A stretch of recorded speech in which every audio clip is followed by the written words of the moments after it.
नमस्कार, मैं हूं आपके साथ अंकिता पाल। बुलेटिन की शुरुआत करते हैं। खबर सिरसा से है, जहां पर नाथूसरी चौपटा के पास गर्ल्स कॉलेज की छात्राओं की बस और साथ ही आपको बताते चले कि यहां पर टेम्पो में जोरदार भिड़ंत हो गई है। इस हादसे में टेम्पो सवार 2 लोगों की मौत हो गई। गनीमत ये रही कि बस में सवार छात्राओं को किसी प्रकार की चोट नहीं लगी। सूचना मिलने पर नाथूसरी चौपटा थाना पुलिस घटनास्थल पर पहुंची है। घटनास्थल के पास खेतों में काम कर रहे लोगों ने बताया कि नाथूसरी चौपटा से करीब 1 किलोमीटर दूर बस और टेम्पो में जोरदार भिड़ंत हो गई। टक्कर इतनी जबरदस्त थी कि टेम्पो के परखच्चे तक उड़ गए हैं। उसमें सवार 2 व्यक्ति गंभीर रूप से घायल हो गए। दोनों घायलों को सामुदायिक स्वास्थ्य केंद्र में दाखिल करवाया गया, जहां पर उनका इलाज चल रहा है। एक व्यक्ति को चिकित्सक ने मृत घोषित कर दिया, दूसरे को सिरसा के नागरिक अस्पताल में रेफर किया गया है, जहां पर शाम होते होते दूसरे व्यक्ति ने भी दम तोड़ दिया है।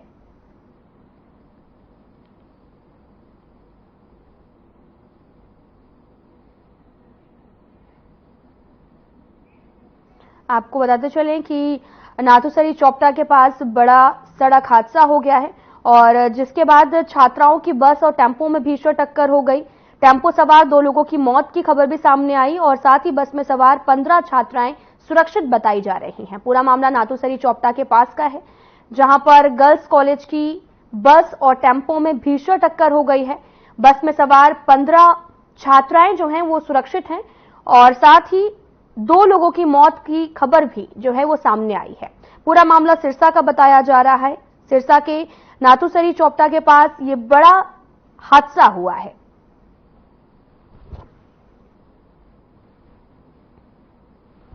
आपको तस्वीरें भी दिखा रहे हैं जो कि सिरसा से हैं, जहां पर भीषण भिड़ंत हो गई है, जिसमें 2 लोगों की मौत भी हो गई, जिन्हें अस्पताल में इलाज के लिए भर्ती कराया गया था और इलाज के दौरान डॉक्टर्स ने उन्हें मृत घोषित कर दिया गया।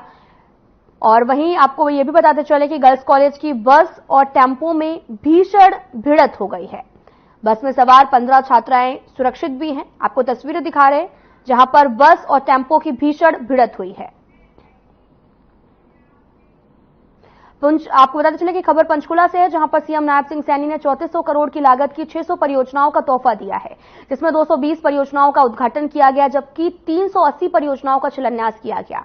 कार्यक्रम में मंत्री, विधायक और जिलाधिकारी भी शामिल हुए। इस मौके पर सीएम नायब सिंह सैनी ने जनसभा को संबोधित किया। क्या कुछ कह रहे, सुनाते हैं आपको।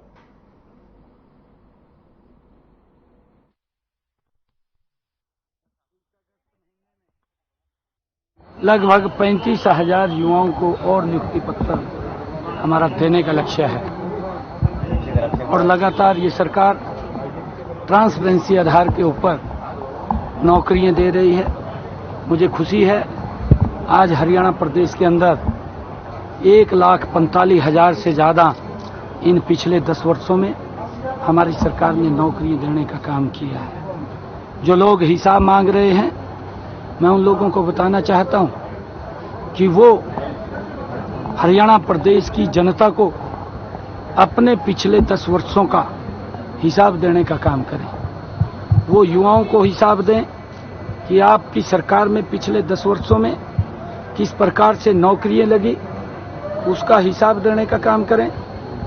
आप महिलाओं को हिसाब देने का काम करें, किस प्रकार से महिलाओं का शोषण इनकी सरकार में होता था, किस प्रकार से महिलाएं 2-2 किलोमीटर से 3-3 किलोमीटर दूरी से पीने का पानी लेकर के आती थी। किसी भी बच्चे से कोई नाजायज पैसा ना ले, उसकी भी सुनिश्चितता करने का काम ये हमारी सरकार का है। भाइयों, इसको भी आने वाले समय के अंदर हम दुरुस्त करने का काम करेंगे। भाइयों, मुझे ये खुशी है कि आज मैं जब ये देख रहा हूं कि मेरे सामने जो युवाओं के चेहरे पर आज चमकते हुए दिखाई दे रहे हैं, वह इस बात का परिणाम है कि हाल ही में हमने पंजाबी भाषा के टीजीटी की भर्ती की है। और आप लोग देखते हैं, वो लोग बात तो करते थे, परंतु कहां टीजीटी थी। भाइयों, जरा हाथ उठा करके मैं पूछना चाहता हूं, मुझे भी कई बच्चे मिले हैं कि लंबे समय से टीजीटी पंजाबी के जो टीचर्स हैं उनकी हरियाणा में भर्ती नहीं हुई है। मैंने उनको आश्वस्त किया था कि हमने भाइयों बच्चों के एग्जाम ले रखे हैं और जल्दी ही हम उन बच्चों का रिजल्ट निकाल देंगे। आज मुझे ये खुशी है कि आज भाइयों 104 बच्चे टीजीटी पंजाबी के हरियाणा प्रदेश के अंदर पंजाबी को और आगे बढ़ाते हुए हमने इन बच्चों की नियुक्ति की है। इसके लिए भी मैं आप सबको और हरियाणा प्रदेश वासियों को बहुत बहुत बधाई देना चाहता हूं। भाइयों, जब हमारी सरकार इतनी ट्रांसपेरेंसी से काम कर रही है और जो लोग ये खुल करके इसका विरोध कर रहे हैं, अभी हमारे पूर्व वक्ताओं ने भी इस बात का जिक्र किया है कि भर्ती रोको गैंग जिस प्रकार से लगी हुई है और वो अपने मंसूबे में हम उनको कभी कामयाब नहीं होने देंगे। भाइयों, मैं आप लोगों से ये पूछना चाहता हूं, क्या आप अपनी योग्यता मेरिट के आधार पर सफल हुए हैं या आप खर्ची पर्ची से आए हैं? मैं आप लोगों से इस बात के लिए पूछना चाहता हूं। इतनी भारी संख्या में मैंने कहा है 3878 हमारे युवा आज यहां पर बैठे हैं। एक भी बच्चे का 5 पैसे कहीं किसी को देना नहीं पड़ा, किसी के चक्कर नहीं काटने पड़े। आज आप खोल करके इस बात को पूरे प्रदेश के अंदर जो लोग इस बात का दुष्प्रचार कर रहे हैं कि भाइयों कि यहां पर भ्रष्टाचार हो रहा है, उसका जवाब देने का काम आज हमारा जो ये युवा यहां पर आया है, आपने खुल करके इस बात के बारे में भाइयों हरियाणा प्रदेश के अंदर चर्चा करनी है। मैं आपसे अनुरोध करता हूं कि आप भी हाथ खड़े कीजिए और बताइए कि आप में से किसी ने भी अगर पर्ची खर्ची दी हो तो हाथ खड़ा करके बता सकता है। हमारी सरकार बैठी है, उसके खिलाफ तुरंत कार्रवाई करने का काम ये हमारी सरकार करेगी। उसको सलाखों के पीछे पहुंचाने का काम हमारी सरकार करेगी। भाइयों, ये ट्रांसपेरेंसी का काम ये हमारी सरकार ने किया है। भाइयों, मुझे ये खुशी है आज आप लोगों के बीच में जब मैं यहां पर आया हूं, जब आप सब युवा यहां अपने अपने घर जाएंगे तो वहां पर फिलहाल यहां रुकते हैं एक छोटे से ब्रेक के लिए।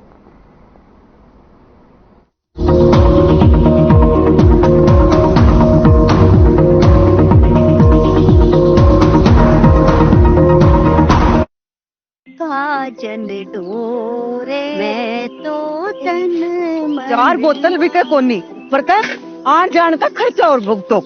अरे जब बिक भी गई तो मुनाफा बस के किराए में चला जा है। अरे तू हंसने लग रही है नॉन स्टॉप।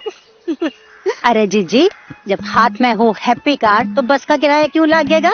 तो बता, क्यों ना हंसो मैं। अरे वाह मेरी हरियाणा सरकार, आपने तो बना दिया मेरी संगीता का कारोबार नॉन स्टॉप। तभी तो सारे कहते हैं मारा हरियाणा नॉन स्टॉप हरियाणा। क्या रंग खिला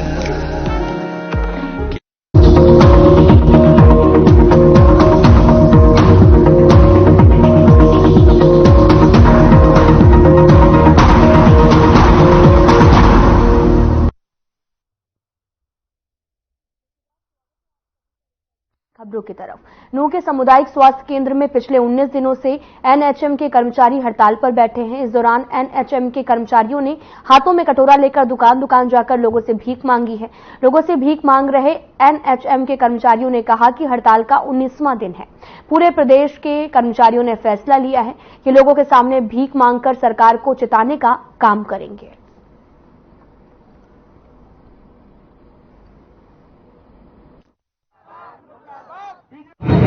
देखिए, 650 कर्मचारी हमारे हड़ताल पर है। कुल जिले में 729 कर्मचारी हैं और आज सभी वो इस मुहिम में शामिल है। और जैसा कि मैंने पहले भी साझा मोर्चा है उसके तहत हमारी एक्टिविटी हो रही है। तो ये आज पूरे स्टेट के एनएचएम कर्मचारी भीख मांग रहे हैं और सरकार को ये भीख हम देंगे इकट्ठी करके। हम इसलिए भीख मांग रहे हैं कि सरकार ने तो हमारी रोजी रोटी छीन के हमें हड़ताल पर बैठा दिया। अब हम अपना भीख मांग के ही गुजारा कर रहे हैं, गुजर बसर कर रहे हैं। और ये बीजेपी सरकार के लिए हम भीख मांग रहे हैं। हमारी मेन मांग तो रेगुलाइजेशन थी और हमें 7th पे और जॉब सिक्योरिटी भी हमारी मांग थी। लेकिन गूंगी सरकार में रोज बताती हूँ, कोई असर नहीं हो रहा, कोई उनके कान पे जूं तक भी नहीं रेंग रही। हमसे वार्ता के लिए कोई भी आगे नहीं आ। सरकार हमारी मांगे नहीं मांग रही है, हमें रेगुलाइजेशन नहीं दे रही है, इसलिए हमने भीख मांगने का प्रोग्राम किया आज।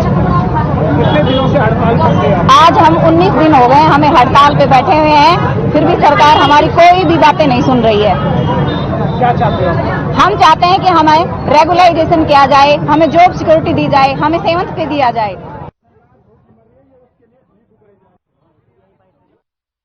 पलवल के शिव विहार स्थित हरिबोल आश्रम में शिव आराधना के 7 दिवसीय कार्यक्रम का समापन विशाल भंडारी के साथ किया गया है। इस कार्यक्रम के तहत आश्रम द्वारा 1.25 लाख रुद्राक्ष वितरण भी शुरू किया गया और वहीं 5 दिन शिव की आराधना के बाद आश्रम से जुड़े श्रद्धालुओं ने हरिबोल आश्रम से श्री हरिदास जी महाराज के निर्देशन में ज्ञान जी के महाराज की अगुवाई में भगवान शिव की यात्रा भी निकाली है। इसी के साथ में सोमवार को शिव विहार स्थित श्री चिन्मय तीर्थ हरि आश्रम शिव मंदिर पर भगवान शिव का बर्फ और फूलों से श्रृंगार किया गया।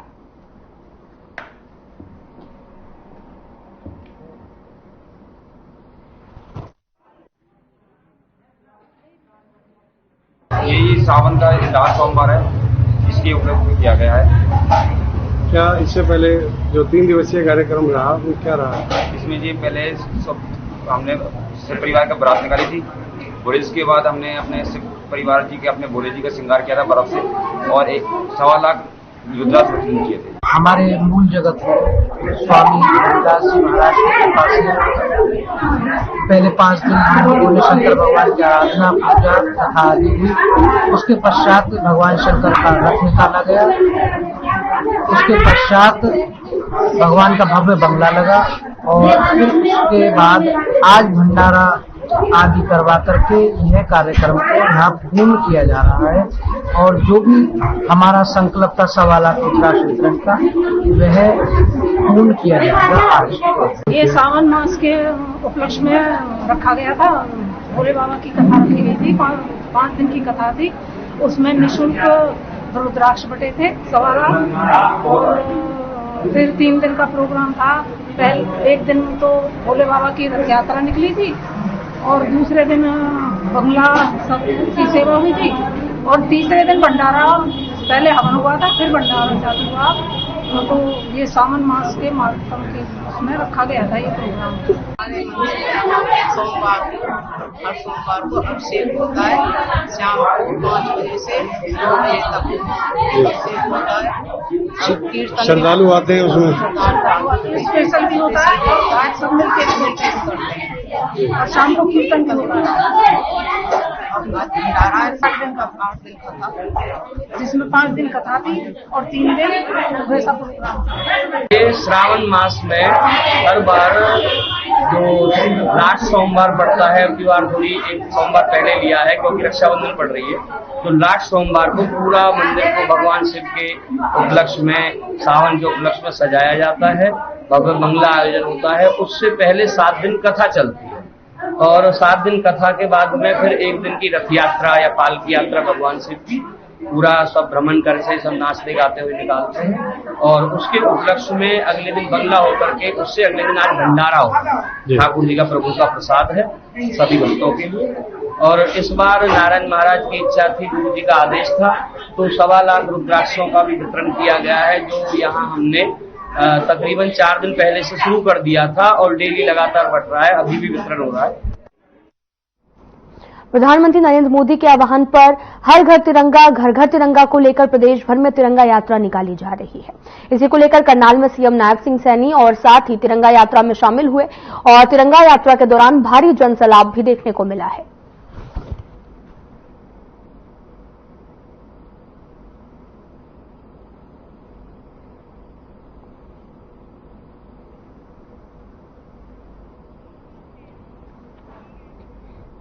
रेवाड़ी जिले के बावल विधानसभा में पीडब्ल्यूडी मंत्री डॉक्टर बनवारी लाल के नेतृत्व में बावल में तिरंगा यात्रा निकाली गई। तिरंगा यात्रा में सैकड़ों की संख्या में लोगों ने यात्रा में हिस्सा लिया। इस दौरान जिलाध्यक्ष वंदना पोपली भी मौजूद रहे। पूरा बावल क्षेत्र देश भक्ति के नारों से गूंज उठा। तिरंगा यात्रा शुरू होने से पहले शहीद भगत सिंह की प्रतिमा पर माल्यार्पण कर श्रद्धांजलि दी गई है।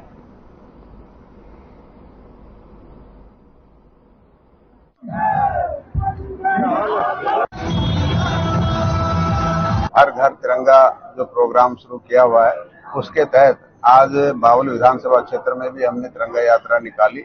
और बारिश का मौसम होते हुए काफी बारिश हुई, उसके बावजूद भी लोगों में जो तिरंगा के प्रति उत्साह और प्रेम दिखाई दिया।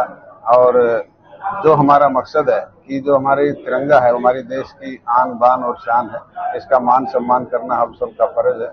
और तिरंगा जो हमारा जो बुजुर्ग थे या हमारे सेनानी थे,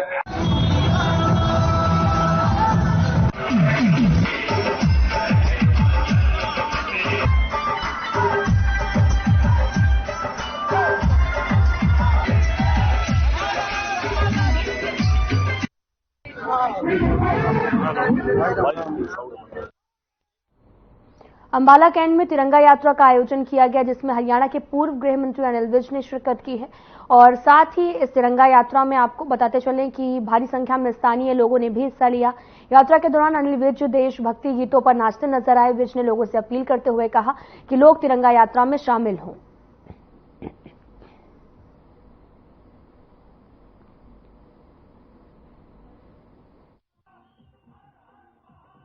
पैदल कोई नहीं चलेगा, अपनी अपनी स्कूटर पर आ जाओ, अपनी अपनी मोटरगाड़ियों में। हमने सबको यही संदेश दिया था कि क्योंकि काफी लंबा सारे जवान सीमाओं पर गोलियां चलती हैं, फिर भी तिरंगे को छोड़कर नहीं जाते हैं। तो इस यात्रा को कोई भी छोड़ के नहीं जाएगा। जिसके दिल में थोड़ा सा भी देशभक्ति का जज्बा है, वो इस यात्रा को बीच में छोड़कर नहीं जाएगा। कोई दिक्कत नहीं है, लेकिन बीच में छोड़कर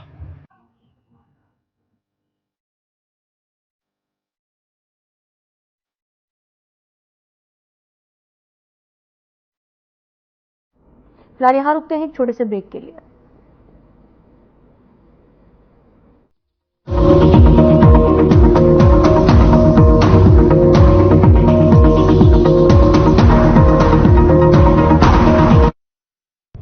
हम हरियाणवी अब हर जिले में मेडिकल कॉलेज खोल रहे हैं। हमारा हरियाणा, नॉन स्टॉप हरियाणा।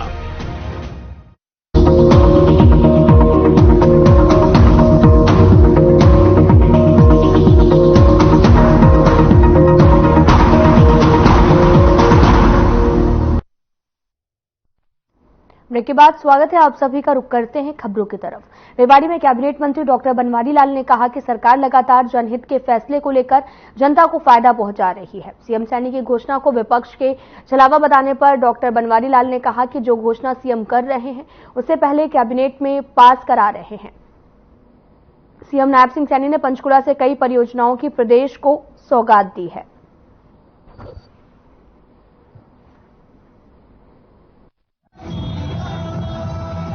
आज माननीय मुख्यमंत्री जी नायब सैनी जी ने पंचकुला से बहुत सी परियोजनाओं का शिलान्यास और उद्घाटन का कार्यक्रम किया। और साथ में उन्होंने 3,500 के करीब जो डी ग्रुप के जो भर्ती हुए हैं उनको नियुक्ति पत्र भी प्रदान किया। तो इस कार्यक्रम में आज हम यहाँ रेवाड़ी में उपस्थित हुए और प्रदेश के मुख्यमंत्री माननीय नायब सैनी जी जिस तरह से हर रोज नई नई जन कल्याणकारी योजनाओं का घोषणा कर रहे हैं, लोगों को लाभ पहुंचा रहे हैं, चाहे वो गरीब को बीपीएल परिवार को 500 रुपए का सिलेंडर देना हो।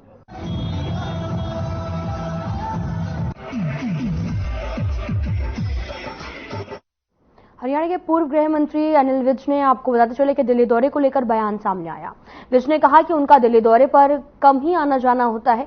एक मीटिंग के सिलसिले में वे दिल्ली गए हुए थे। इस दौरान हरियाणा चुनाव प्रभारी धर्मेंद्र प्रधान से भी मुलाकात की। विज ने बताया कि मुलाकात के दौरान हरियाणा विधानसभा चुनाव पर चर्चा हुई है। तो वहीं हिसार और अंबाला एयरपोर्ट के लिए भी सभी औपचारिकताएं पूरी कर ली गई हैं। विज ने यह भी बताया कि दोनों एयरपोर्ट से लेकर एक साथ ही उड़ान भरी जाएगी। इसी के साथ विज ने बीजेपी में टिकट वितरण पर भी अपनी बात को रखा है।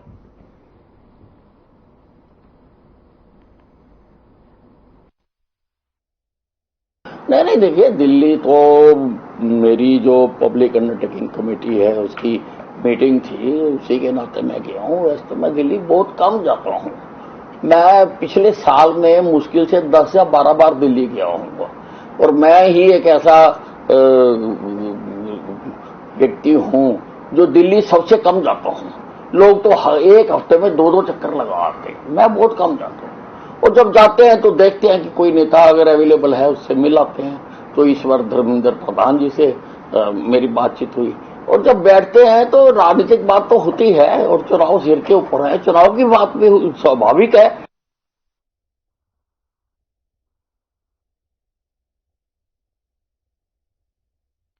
कांग्रेस के अखिल भारतीय महिला राष्ट्रीय अध्यक्ष अलका लांबा फरीदाबाद के बल्लभगढ़ में नारी न्याय आंदोलन में शामिल हुई हैं। महिलाओं को संबोधित करते हुए कहा कि हरियाणा में आज भी महिला थानों की काफी कमी है, जिसे राज्य सरकार को जल्द से जल्द पूरा करना चाहिए। इसके साथ ही महिला पुलिस कर्मियों की संख्या भी बढ़ाने की जरूरत है, क्योंकि लगातार हरियाणा के अंदर महिलाओं के साथ होने वाले अपराध को रोकने के लिए पुलिस प्रशासन को सख्त कदम उठाने की जरूरत है।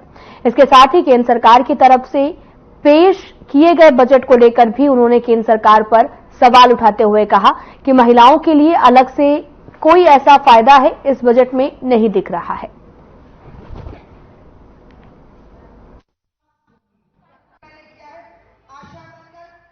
ऑल इंडिया महिला कांग्रेस ने 29 जुलाई को भारत की राजधानी दिल्ली से राष्ट्रव्यापी आंदोलन की शुरुआत की है। नारी न्याय आंदोलन 3 मांगों को लेकर ये आंदोलन है, जिसके तहत हम लोग हरियाणा के अब हर जिले में जा रहे हैं। पहला आपने देखा, मैं खुद यहाँ पर फरीदाबाद जिले में नारी न्याय आंदोलन के तहत महिलाओं के आधी आबादी के मुद्दों को हमने उठाया।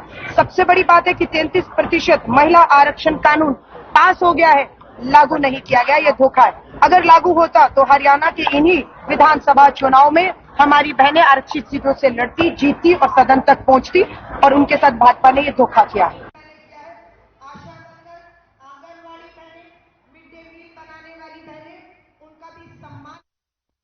राजपुर में इतना ही। नमस्कार।